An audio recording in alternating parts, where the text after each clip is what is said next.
Muchas gracias, Humberto. Muy buen año para todos los colegas que nos están acompañando. Y como decía el doctor Bartaza, el impuesto a las ganancias 2024 en una primera aproximación iba a estar incluido su modificación dentro de la ley ómnibus. Finalmente, cuando se conoció el proyecto de distintas reformas, no se incorporó. En consecuencia, durante el mes enero 2024, por el momento, tenemos que aplicar las normas vigentes. Por ese motivo, vamos a plantear los escenarios que hoy tenemos que tener en cuenta para determinar las retenciones vinculadas con empleados y jubilados en materia del impuesto a las ganancias. Entonces, los esquemas de determinación que tenemos hoy de las retenciones lo tenemos que dividir en dos. Por un lado, el impuesto cedular sobre los mayores ingresos del trabajo en relación de dependencia, jubilaciones y pensiones de privilegio y otros, con sus características que vamos a mencionar a la brevedad. Y luego lo que podemos decir imposición general, que es la determinación del impuesto para los sujetos que quedan excluidos de este impuesto cedular conforme lo prevé taxativamente la norma. Recordemos entonces que el impuesto cedular a los mayores ingresos fue incorporado en la ley del impuesto a las ganancias como consecuencia de la sanción de la ley 27725, que incorpora el capítulo 3 al título 4 de la ley del tributo.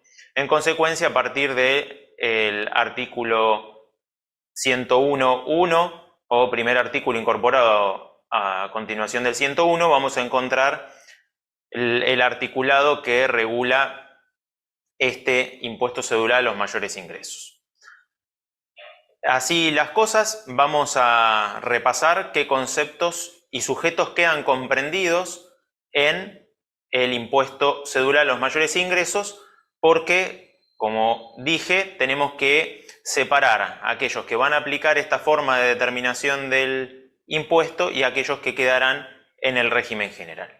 Entonces, ¿qué dice la norma? Que los ingresos por el desempeño de cargos públicos, que está previsto en el inciso A del artículo 82 de la Ley de Ganancias, queda en el marco del impuesto cedular. Sin embargo, excluye expresamente a los ingresos derivados de la realización de tareas llevadas adelante por los magistrados, funcionarios y empleados del Poder Judicial de la Nación, las provincias y el Ministerio Público de la Nación, cuyo nombramiento hubiera sido efectuado a partir del año 2017. Recordemos que los nombramientos anteriores quedan excluidos del impuesto a las ganancias. Los secretarios de Estados en adelante y sus equivalentes en los términos que establezca la reglamentación, diputados y senadores del Poder Legislativo. En materia de reglamentación ya adelantamos que al día de la fecha no tenemos la reglamentación del impuesto cedular a los mayores ingresos, ni decreto reglamentario ni resolución general por parte de la FIP. Respecto de lo que vemos acá, diputados y senadores, no hace clasificación la norma en jurisdicción, con lo cual tanto los nacionales como los provinciales quedan excluidos del impuesto cedular. Cuando decimos que quedan excluidos, lo que significa que no es que quedan excluidos del impuesto a las ganancias, sino que van a tener que determinar el impuesto a las ganancias conforme a las normas generales del tributo que todos conocemos y cómo veníamos desarrollando las liquidaciones hasta el año 2023. Es decir, computarán las deducciones especiales, generales y personales previstas en la ley del impuesto y tendrán en cuenta para la determinación la escala del artículo 94 de la ley. Como segundo grupo de sujetos incluidos son los ingresos derivados del trabajo en relación de dependencia, referido en el inciso B del artículo 82 de la Ley del Impuesto a las Ganancias, a excepción de los que correspondan a directores, síndicos, miembros de Consejo de Vigilancia de Sociedades Anónimas, cargos equivalentes de administradores y miembros de consejos de administración de otras sociedades, asociaciones, fundaciones y cooperativas. Como tercer grupo que forma parte del impuesto cedular son los ingresos derivados de jubilaciones, pensiones, retiros, subsidios de cualquier especie en cuanto tenga su origen en el trabajo personal y en la medida que haya estado sujeto al pago del impuesto. Pero no tributarán por el impuesto cedular, sino por el marco general de la ley, los ingresos de los consejeros de sociedades cooperativas y las asignaciones mensuales y vitalicias reconocidas a presidente y vicepresidente de la Nación conforme a la normativa que tenemos en pantalla. Acá podemos poner en relieve una diferencia que está dada en el caso de los magistrados nombrados a partir del 2017, que si están en funciones quedan excluidos del impuesto cedular, porque así lo prevé expresamente la ley, pero si esos magistrados, jueces, nombrados a partir del 2017 se jubilan, la jubilación derivada de esa función queda en el impuesto cedular, porque como vemos no están excluidos expresamente de la aplicación del impuesto cedular a los mayores ingresos. Tenemos que tener en cuenta, adicionalmente, que en la medida que se vinculen los ingresos con el régimen especial, van a quedar incluidos, ¿sí?, las sumas abonadas por desvinculaciones laborales que excedan los montos indemnizatorios mínimos. Esto recuerden que está previsto para el cargo de directivos y ejecutivos de empresas públicas y privadas, y toda compensación en dinero y en especie, los viáticos que se abonen, ¿sí?, como adelanto o reintegro de gastos por comisiones de servicio fuera de la sede del lugar donde se desarrollan las tareas. Todo esto dijimos porque se vincula con ingresos incluidos en el impuesto cedular. ¿Qué entonces conceptos y sujetos quedan excluidos del capítulo 3 del título 4? Esos conceptos, ¿sí?, van a quedar y sujetos van a estar entonces liquidando a través de lo que es el régimen general. Computarán las deducciones personales previstas en el artículo 30, mínimo no imponible, cargas de familia y la deducción especial de 4,8 veces el mínimo no imponible, y como dije, deducirán aquellos conceptos previstos como deducciones generales o especiales de la ley. Aplicarán la escala del artículo 94, ejemplo, directores de sociedad anónima, y como dije, hay una particularidad con relación a las jubilaciones de los magistrados que fueron nombrados a partir del 2017. Respecto del mínimo no imponible, expresamente la ley dispone que hay un mínimo no imponible equivalente a 180 salarios mínimos vitales y móviles anuales. En consecuencia, tenemos que tener en cuenta esos 180 salarios mínimos vitales y móviles para la determinación anual. Vamos a ver luego qué pasa en la determinación de las retenciones de manera mensual. Si hoy consideramos el salario mínimo vital y móvil que actualmente está vigente de 156.000 pesos para el periodo de diciembre del 2023, estamos hablando de un mínimo no imponible de 2.340.000 mensuales, ¿sí? Ahora bien, si tenemos en cuenta que el aguinaldo, esto es, si dividimos los 180 dividido 12 nos da 15 salarios, entonces por 156, 2.340.000. Pero tengamos en cuenta que tenemos el aguinaldo en su parte proporcional. Entonces, todo aquel sujeto que tenga rentas brutas, en principio, de 2.160.000, sin considerar el aguinaldo, estarían alcanzados por el impuesto. Ahora bien, esto considerando el salario mínimo vital y móvil de diciembre, que es el que conocemos. Pero aparentemente, sobre fin de enero, se reunirá el Consejo del Salario y definirán un nuevo salario mínimo vital y móvil. Tendremos que ver entonces cuál es el monto a considerar. Asimismo, el artículo pertinente que habla del mínimo no imponible expresamente dice que no se podrá deducir ningún otro concepto que autorice la ley de impuesto a las ganancias. Entonces, esto en principio queda claro que no incluye ni el mínimo no imponible, ni las cargas de familia, ni la deducción especial prevista en el artículo 30. Pero queda la duda respecto de las demás deducciones previstas en la ley, porque acá pareciera claro, pero en el artículo siguiente, cuando plantea el esquema de determinación del tributo y plantea la escala que se va a utilizar para definir las alícuotas, habla de ingresos netos que superen la ganancia no imponible de 180 salarios mínimos vitales y móviles anuales, van a tener que ubicarse en esta escala. Con lo cual ahí se plantea una duda respecto de la posibilidad de deducir las restantes deducciones previstas en la ley de impuesto a las ganancias. Tema que tendría que reglamentarse, pero lamentablemente, insisto, no fue aún reglamentado este tema. Al respecto, como vemos, dice conceptos que autoriza la deducción la ley del impuesto a las ganancias. Tenemos conceptos, por ejemplo, la posibilidad de deducir el importe que se abona en concepto de sueldo y contribuciones patronales del personal de servicio doméstico con el tope pertinente. Eso pareciera entonces que se puede deducir, ya que no está en la ley de impuesto a las ganancias, o los aportes a sociedades de garantía recíproca. Respecto del salario mínimo vital y móvil, ¿cuál es el esquema? Bueno, tenemos que tener en cuenta el salario mínimo vital y móvil vigente el 1 de enero. Ese se va a utilizar para el primer semestre. Y luego hay que tener en consideración el del 1 de julio, porque ese va a definir el mínimo no imponible anual. En consecuencia, se van a tener que recalcular las retenciones del primer semestre en función al salario mínimo vital y móvil vigente el 1 de julio, y la AFIP tendrá que reglamentar la forma en que se realiza la devolución de las retenciones en exceso. La escala prevista en la ley del impuesto a las ganancias es la que tenemos en pantalla. Como ven, dice mayor ingreso neto imponible acumulado que exceda los 180 salarios mínimos vitales y móviles. Entonces aquí se plantea la duda, como dije.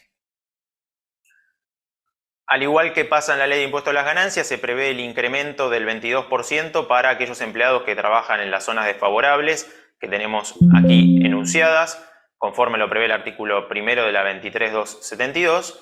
Y recordemos que la vigencia de la ley es desde su publicación en el Boletín Oficial, 6 de octubre del 23, con aplicación para el ejercicio fiscal 2024, es decir, remuneraciones que se perciban a partir del 1 de enero del 2024. Como dije, no tenemos reglamentación, pero la AFIP brindó determinadas precisiones a través del ABC de preguntas y respuestas frecuentes que se publicaron el 27 de diciembre del año pasado y se dieron a conocer masivamente a través del boletín de novedades el 29 de diciembre. Acá lo que vemos es que hace algunas afirmaciones que son similares a lo que hoy es la reglamentación del régimen de retención previsto en la Resolución General 4003, pero, insisto, surge del ABC.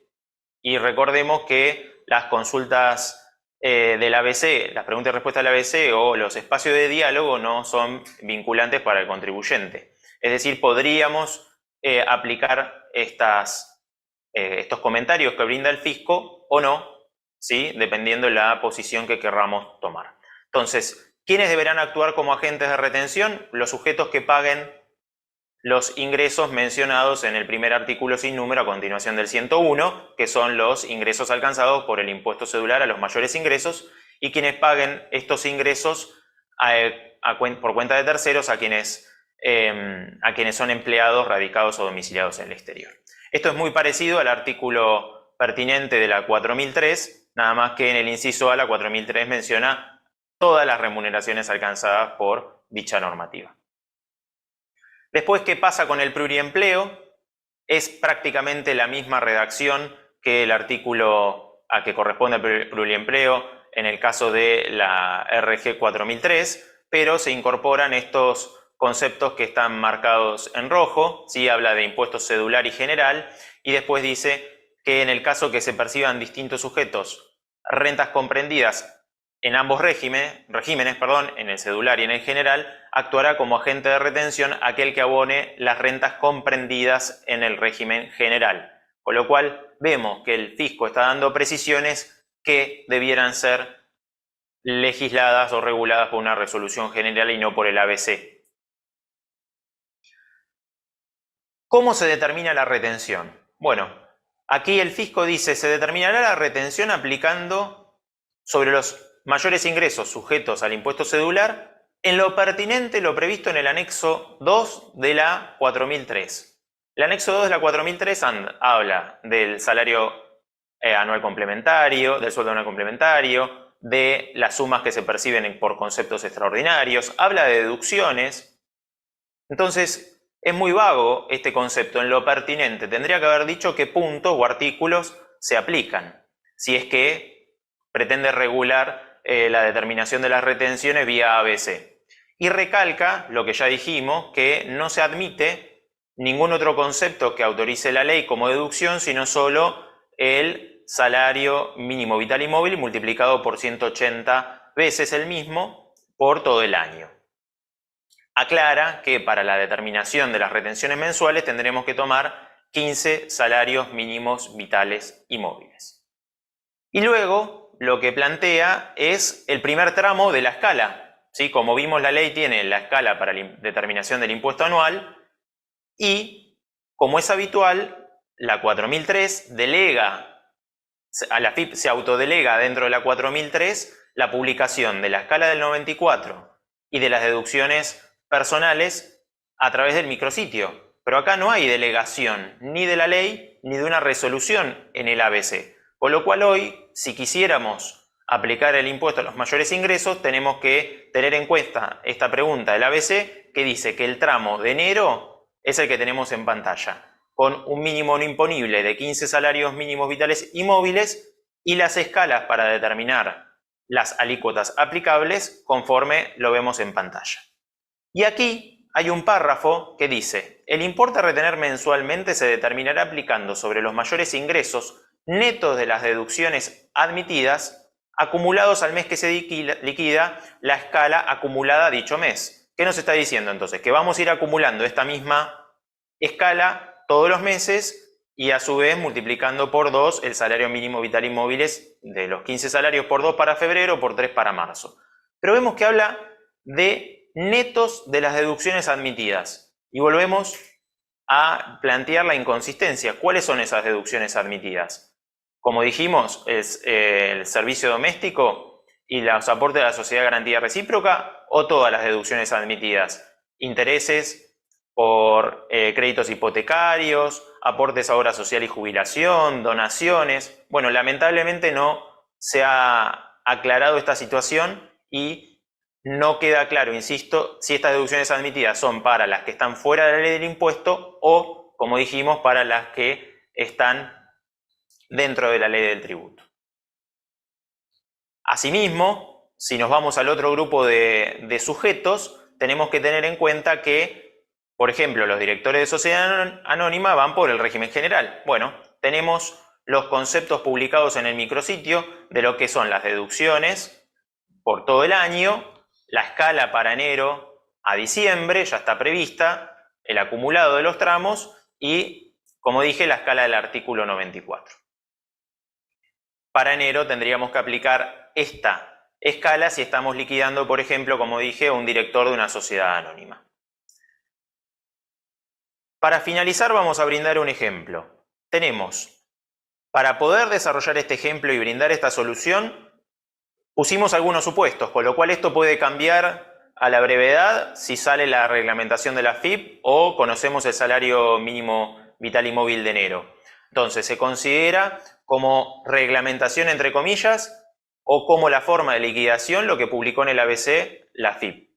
El salario mínimo vital y móvil que vamos a usar es el conocido diciembre 2023, 156.000 pesos. Como dije, se reunirían a fin de enero para definir el salario mínimo vital y móvil de enero. El mínimo no imponible estimado, insisto, porque lo estamos tomando sobre base de 156.000, sería de 2.340.000 y estamos tomando el criterio que no se admiten deducciones adicionales previstas en la ley del impuesto a las ganancias y la escala estimada a utilizar es la que tenemos en pantalla. En consecuencia, si tenemos un sueldo de diciembre que se paga en enero, ¿sí?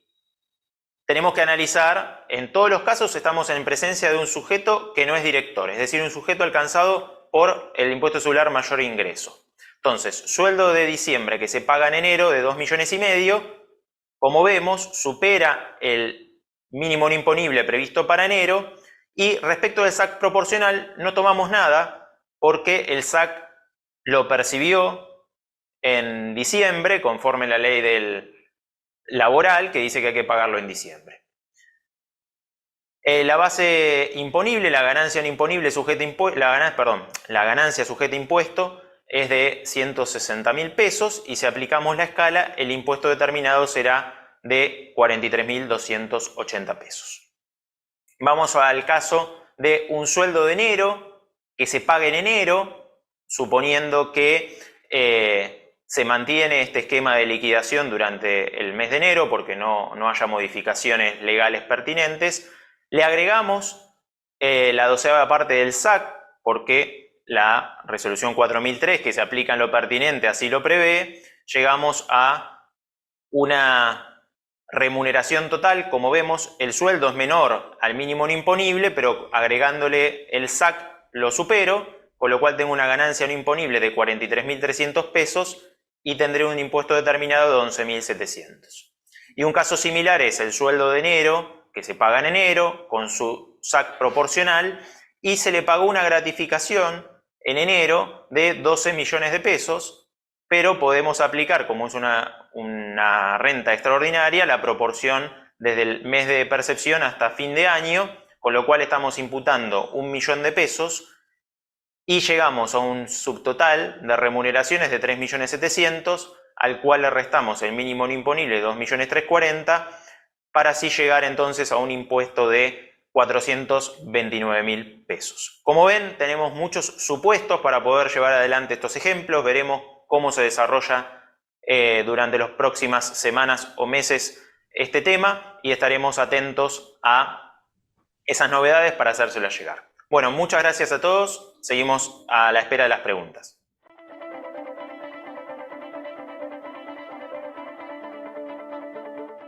Muchas gracias, Humberto. Un saludo nuevamente a todos los colegas que nos acompañan. Bueno, tenemos varias preguntas.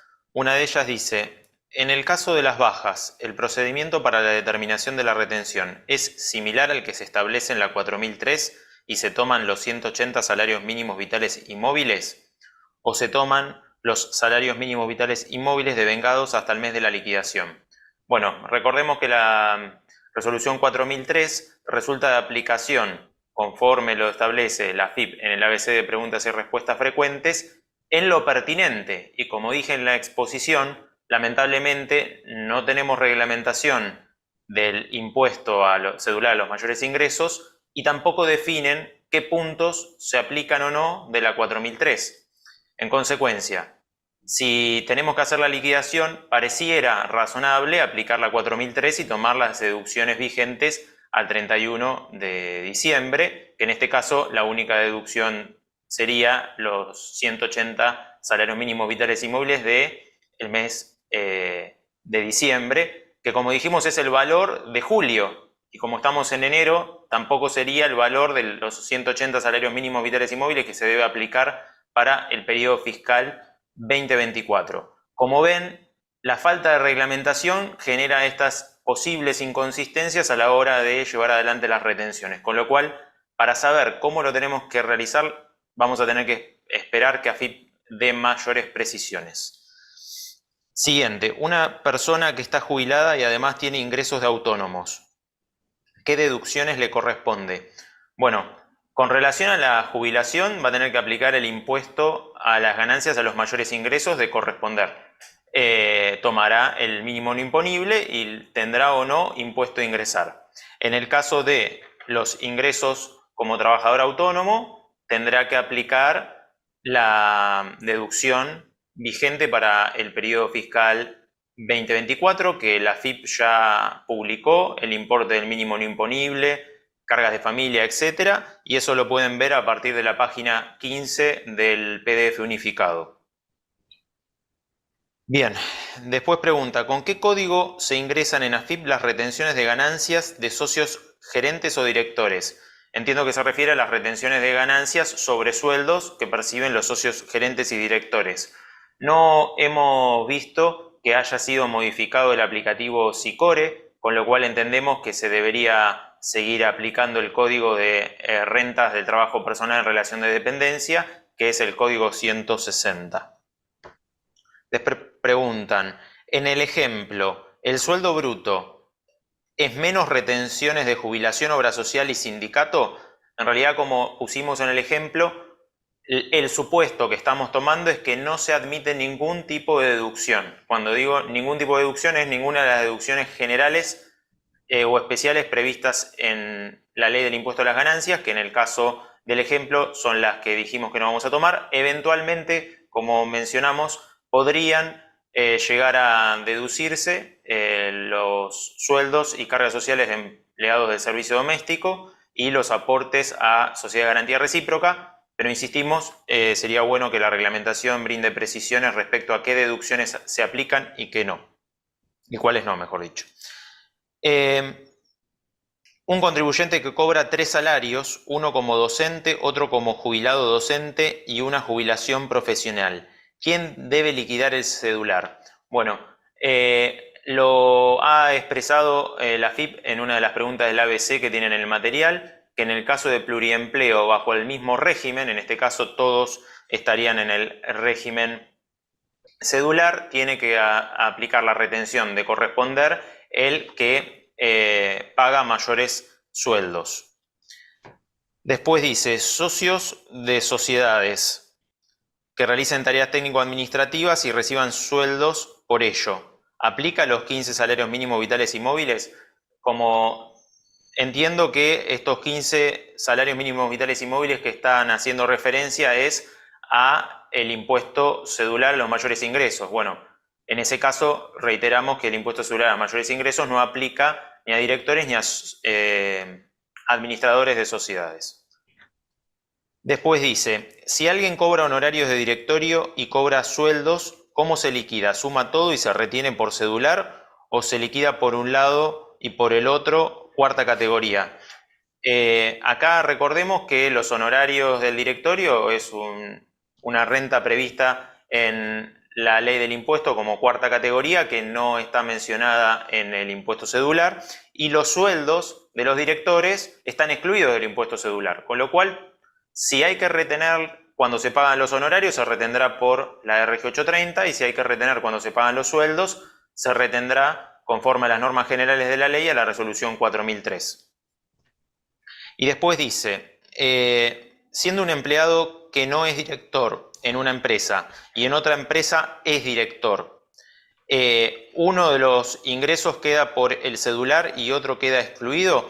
Bueno, tampoco se han brindado precisiones claras respecto a esta situación en la cual tengamos sueldos que van por el impuesto cedular a mayores ingresos y sueldos que quedan en la parte del régimen general respecto a la forma de determinación, pero sí en el ABC de preguntas y respuestas frecuentes vinculada a pluriempleo, lo que se manifestó ahí por parte del organismo es que en el caso en que haya ingresos de los dos regímenes, el cedular y el general, quien va a actuar como agente de retención es aquel que paga los sueldos por el general. Con lo cual pareciera que el empleador que paga los sueldos por el general tendrá que tener conocimiento de ambas rentas y hacer dos liquidaciones distintas para ver a cuál le corresponde aplicar, si 4003 por un lado o lo que comentamos del impuesto cedular a mayores ingresos por otro.